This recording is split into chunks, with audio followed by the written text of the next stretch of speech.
Friends, welcome to my YouTube channel Anuj food corner. আজকে আমি chicken রান্না সহজ পদ্ধতিতে খুব তাড়াতাড়ি কিভাবে করা যায় সেটাই আপনাদের সঙ্গে শেয়ার করছি।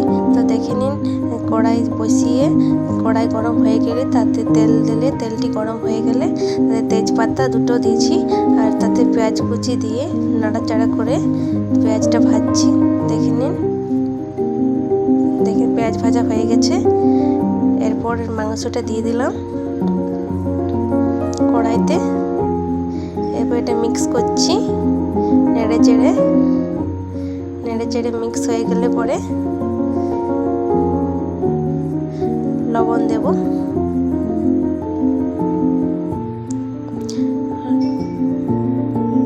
লবণটা দেওয়া হয়ে গেছে, দেখো লবণ দেওয়া হয়ে গেছে।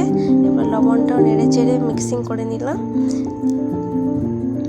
এরপর তাতে একটু লাল লাল ভাজা ভাজা হয়ে গেলে তাতে হলুদ দিয়ে নাড়বো। নুনের সঙ্গে যদি হলুদ দিতাম তাহলে একটু লেগে যেত, তাই একটু ভাজা হওয়ার পরে হলুদটা দিলাম। তারপর একটু নেড়ে চেড়ে নিচ্ছি হলুদ দিয়ে।